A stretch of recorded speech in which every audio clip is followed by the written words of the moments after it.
everyone.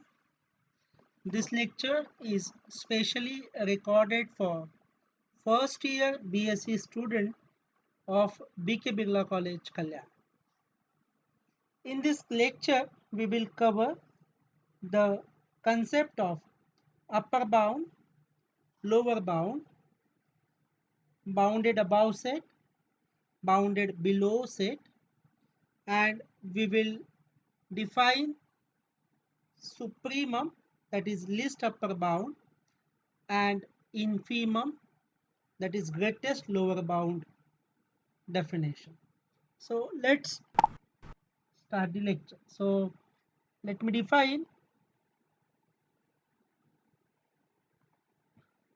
upper bound.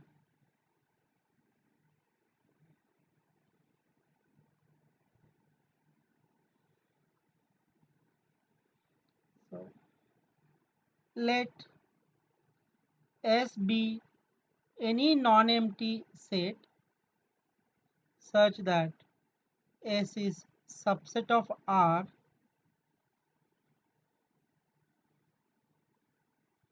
then a real number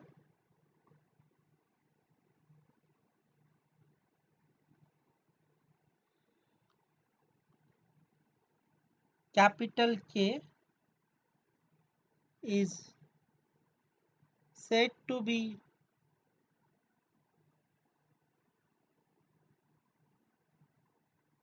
upper bound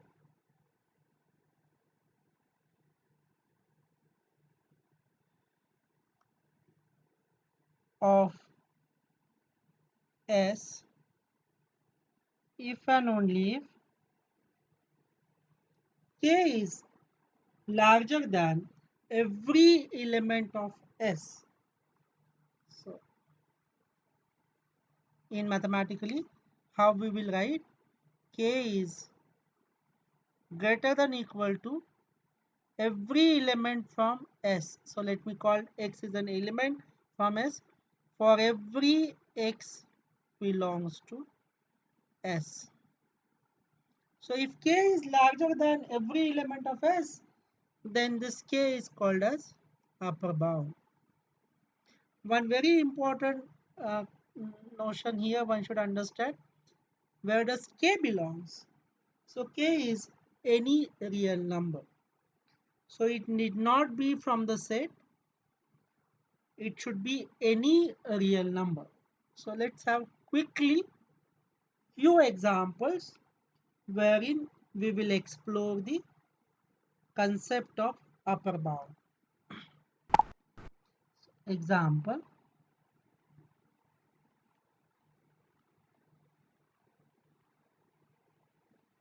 so if I take set S as 1, 2, 3, 4, 5, then you can see that any element X from S is always less than equal to 5 for all X belongs to S. So this would imply phi is upper bound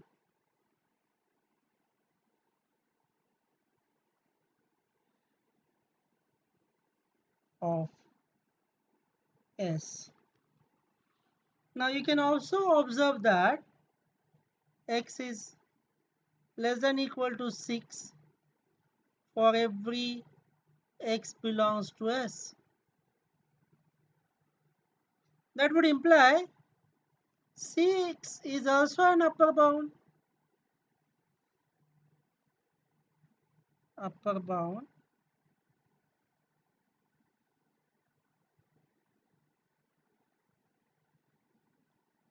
of S. One may have another number, say 7, 8 or 5.1. If X is less than equal to 5.1, then you could see that 5.1 is also an upper bound. So there are infinitely many upper bound for this set S. So one should observe that whenever upper bound exists, it need not be unique. You may have infinitely many upper bound for the set. So let me write down the here. In fact,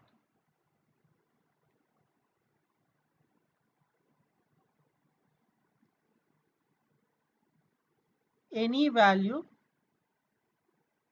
any number greater than or equal to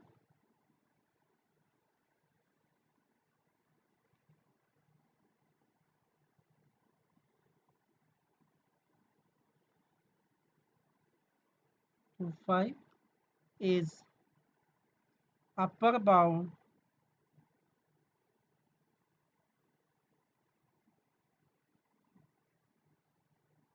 of S. Right. So we could see that upper bound is not unit. Let me have second definition, second example. So let me take S is equal to set of all natural numbers. So which is 1, comma, 2, comma, 3, comma, dot, dot, dot. So this is an infinite. So you cannot find any real number such that x is less than equal to that real number. So S, this would imply the set of natural number does not have upper bound. This would imply there does not exist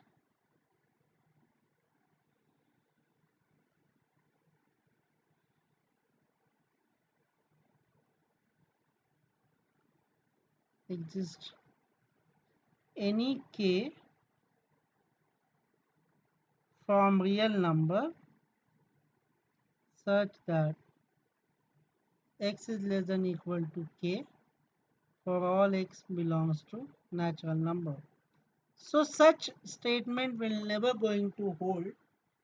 Hence, such upper bound does not exist implies set of natural number does not have upper bound. This will imply natural number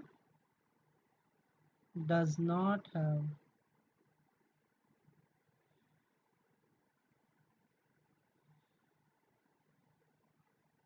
so UB stands for upper bound. Now onwards, instead of writing upper bound, I will say UB. Third example, S is equal to 1 by n such that n belongs to natural number. We can imagine the set in a following way. When n is equal to 1, then I will get 1. When n is equal to 2, I will get 1 by 2, 1 by 3, so on and so forth. So you can see that as n goes to infinity, the 1 by n goes to 0. So it is approaching to 0. The largest element from the set is 1. So clearly,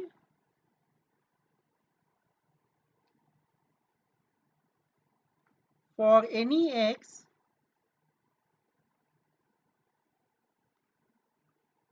belongs to S, x is always less than equal to 1.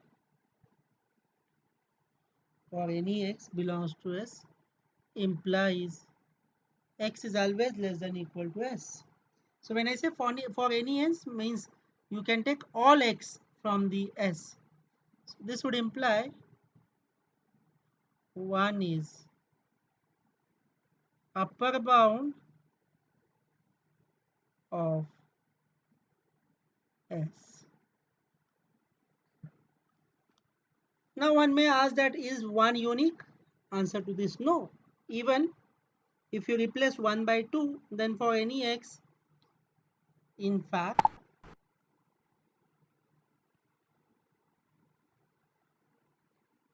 k greater than equal to 1, then K is upper bound of S. So any number which is above 1 is going to be upper bound for this set S. Let me have example number 4. S is equal to 1 plus 1 by n such that n belongs to natural number. Now one can explore the set in a following way. It is when n is equal to 1, then it is 1 plus 1, that is 2. When n is equal to 2, it is 1 plus 1 by 2. So it is 1 plus 1 by 2, 1 plus 1 by 3, 1 plus 1 by 4. So you could see that as n goes to infinity, this will finally at last value it will be 1 plus 0. So it will be the least value which set can take is 1. Or it may not belongs to the set, but then you could see that the smallest value in a set will converge to 1. So if I ask you what is the lower bound, greatest, what is the upper bound, then you could see that it's very clear from the picture that 2 is the upper bound. In fact, any real number greater than equal to 2 is going to be upper bound for this set.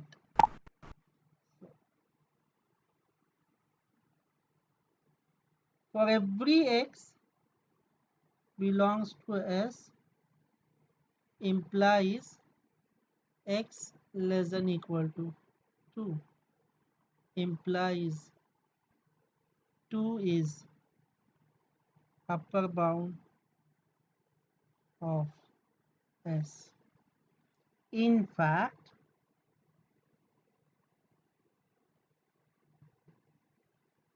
k greater than equal to 2. If k is greater than equal to 2, then capital K is upper bound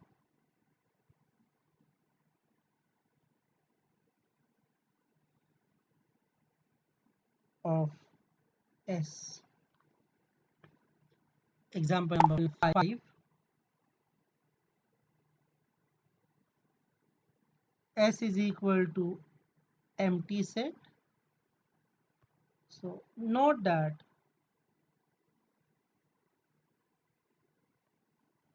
empty set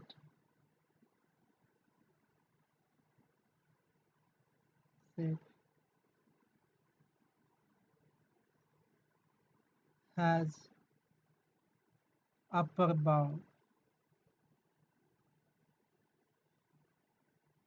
So you take any real number, that is definitely, there is no element inside. So any real number is going to be upper bound. So empty set has upper bound as well as lower bound. Let me give you two more homework questions which we will discuss in a class.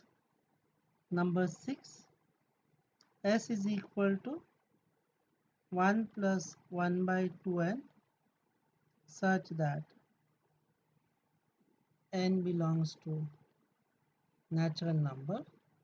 Question is find upper bound of S, and the seventh one, S is equal to 1 upon n plus 1 upon m such that n comma m belongs to natural number. Question is find upper bound of S. Now next definition, bounded above set.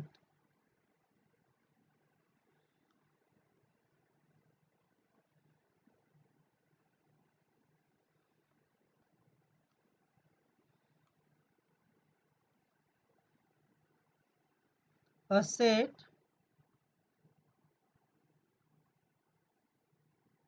is said to be bounded above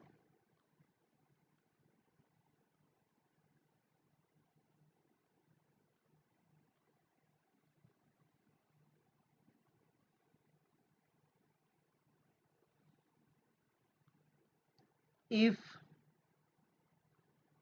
it has upper bound.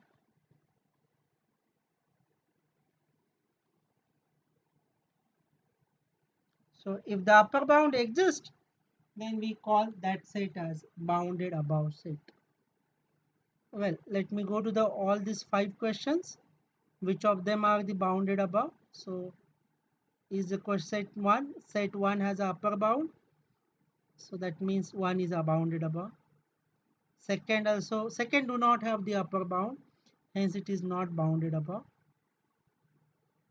Then third has a upper bound, 1 is upper bound. Fourth has a upper bound, and fifth also has upper bound. So note example number 1, 3, 4, 5 are bounded. BDD stands for bounded above sets.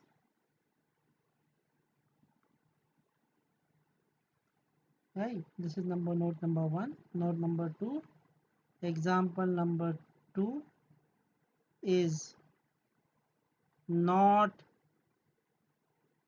bounded above.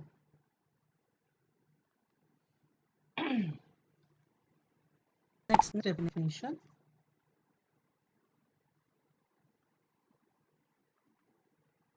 Lower bound.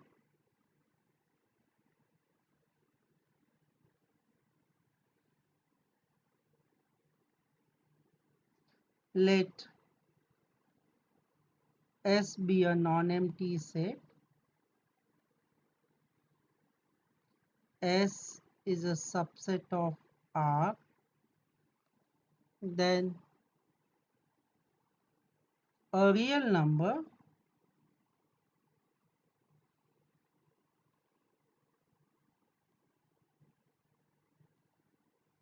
small k is said to be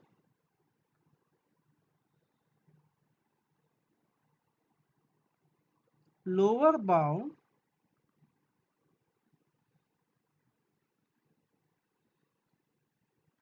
of S if and only if the small k is always less than equal to every element of S for all x belongs to S. So if the small k is less than every element of S, then we call that small k as lower bound of S. Now we will quickly find out the lower bound of the given set. So I will take the same 5 examples wherein we have calculated the upper bound. Now for the same examples, we will find out the lower bound. Those example number 1 was S was 1, 2, 3, 4 and 5. Now you could see that small k is equal to 1 is less than equal to x for every x belongs to S. If I take any element from the S, then it is always smaller than 1. So this would imply 1 is lower bound of S. Now one may ask that is the 1 unique? Answer to this, no, it is not unique. You replace 1 by 0. Similarly, 0 is also less than equal to x for all x belongs to S. You take any, if you take 0 as an element, then 0 is always less than equal to any element from the S. So this would imply 0 is lower bound of S. So in fact, any number which is smaller than 1 going to be lower bound for S.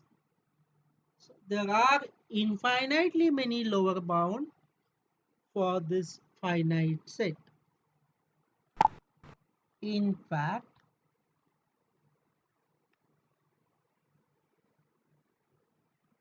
any small k such that k small k less than equal to 1 is lower bound of S. Let me have second example. S is equal to set of natural number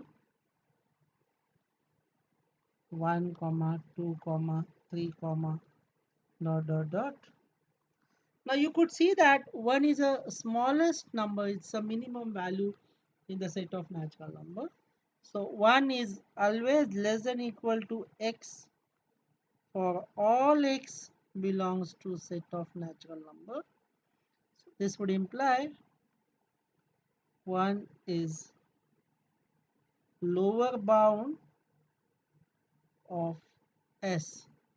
Now you can imagine, or you can easily conclude one thing, that set of natural number do not have upper bound, but it has a lower bound.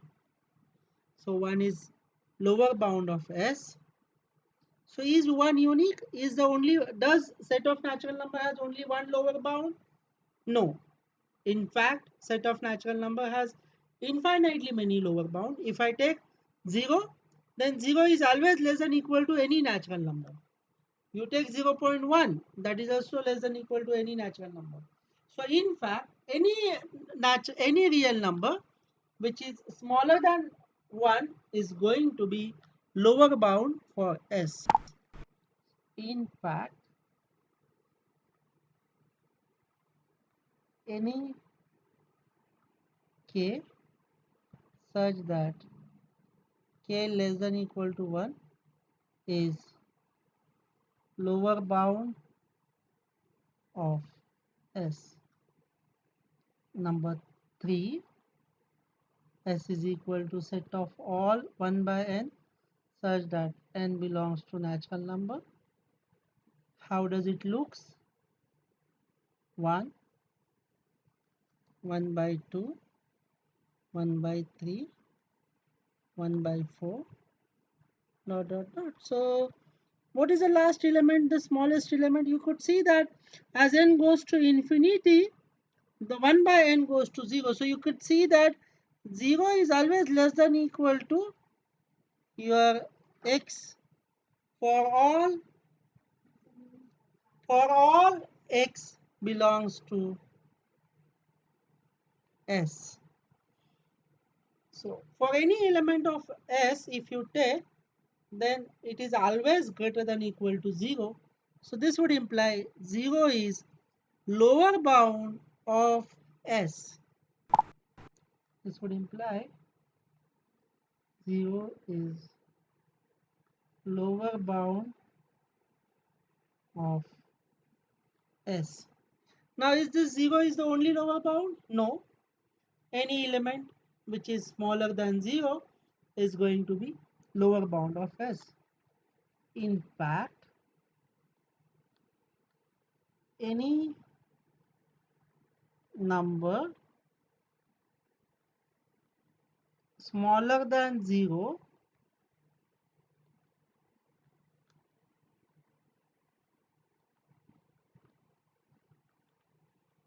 is lower bound of S.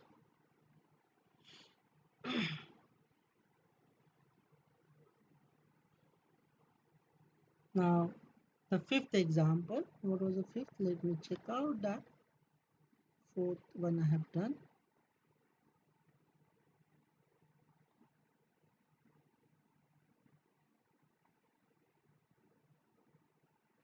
So empty set has a lower bound. So fifth one I am not writing, or maybe let me write down. S is equal to empty set, so it has lower bound. So any real number, you take any real number, is that number is going to be a lower bound of the set empty set. Okay, so now next definition is bounded below set.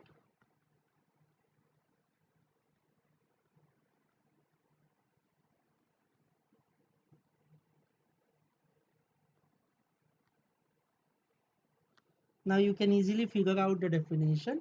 It says a set is said to be bounded below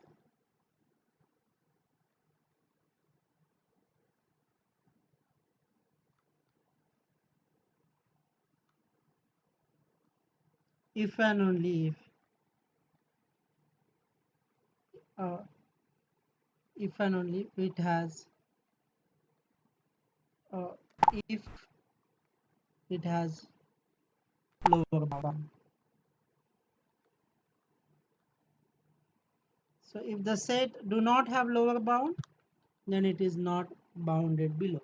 So you can note that all the 5 examples are bounded below sets. So example 1, 2, 5 are bounded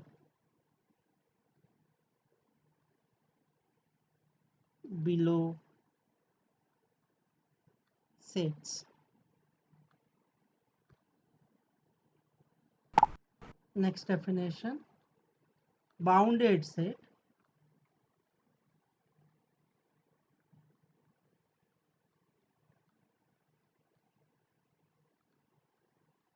A set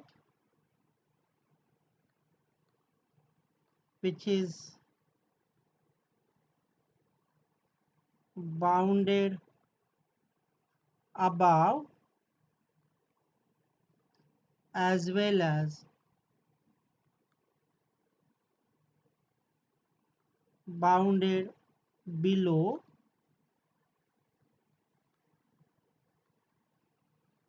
is called as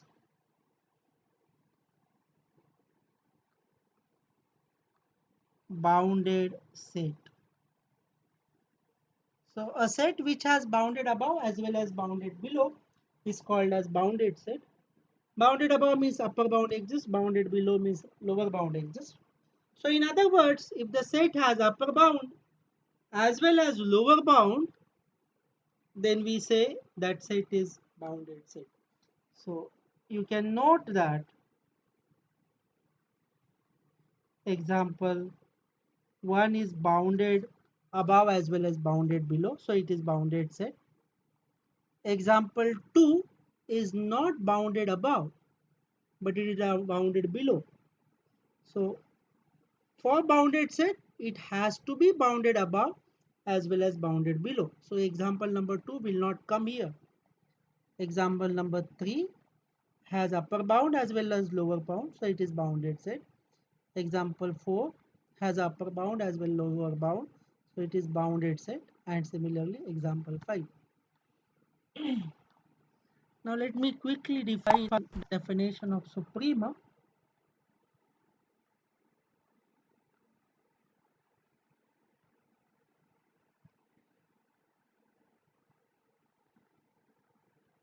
Let S is non-empty set, S subset of R, then a real number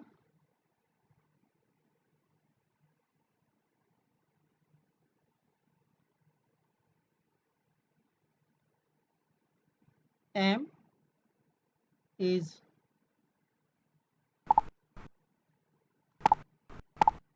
said to be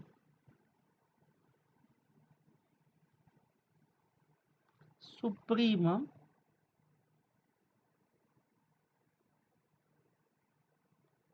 of S if and only if number 1, m should be upper bound of S, and second one, if capital K is any upper bound of S, then my m must be less than equal to K. Okay. So it's very simple. There are only two conditions. First of all, m should be upper bound of S, and second, if I get any upper bound of S, then my m should be smaller than upper bound. So this such kind of m is called as a least upper bound. So some people even write, instead of saying supremum, they say that LUB. LUB matlab least upper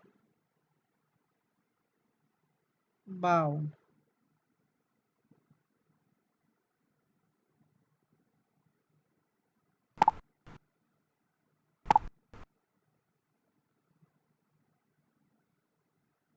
So it's very clear now. Least upper bound, I may call sometimes, instead of saying supremum, I may say least upper bound, or I may say LUB. So they all mean one and the same. LUB, least upper bound, and supremum. They all are one and the same. So now it's a very nice exercise to find out the supremum of the example number 1, 2, 3, 4, 5, 6, and 7. There are 7 examples I have given. So you can quickly think about the supremum. Of course, I'm not doing purposefully, because I want you all should think. I want to give you some space to think about it. Definitely, I will discuss all the examples in a class, or maybe I'll upload a videos of the explanation of how to find out the supremum. But I expect you student to do some preliminary work. So you all should work out and find out the supremum of all these numbers. Okay, so when I define supremum, there is another definition called as infimum. Let S is non-empty, S subset of R, then a real number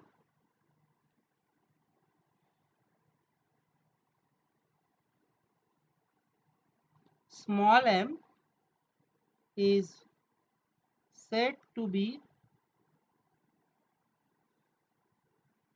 infimum of S if and only if there are two conditions. First one, m should be, now you can easily figure out, should be lower bound of S, and the second, if small k is any lower bound of S, then my small m should be larger than, greater than k, small k. So you could see that among all the lower bound, m should be larger, greater. So such infimum is also called as a greatest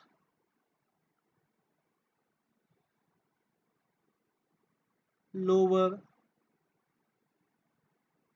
bound.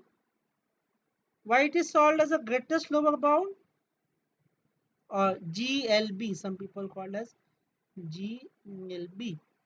So why it is called as the greatest lower bound? Because among all the k is also a lower bound, but among all the lower bound, M should be the largest, it should be greatest. So it's always greater than K. So hence it is called as the greatest lower bound. Similarly, you could see that why it is least, because M is a lower bound, K is a lower bound, M is a upper bound, K is a upper bound, but among all the upper bound, capital M is the smallest lower bound. It is the least low, sorry, capital M is the least upper bound. Among all the upper bound, capital M is the least upper bound. Hence, it is called as a least upper bound or supremum. And here GLB, greatest lower bound, means among all the lower bound, it is small m is a greatest lower bound. So hope this definition is clear. Again, I suggest that please do all the 7 questions. Find the infimum for all the 7 questions. I am sure that you all will work out on the examples and you will able to imagine, you could able to visualize the supremum and infimum of each set. So in upcoming lectures, we will further explore how to the properties of infimum and supremum in upcoming lectures. Thank you.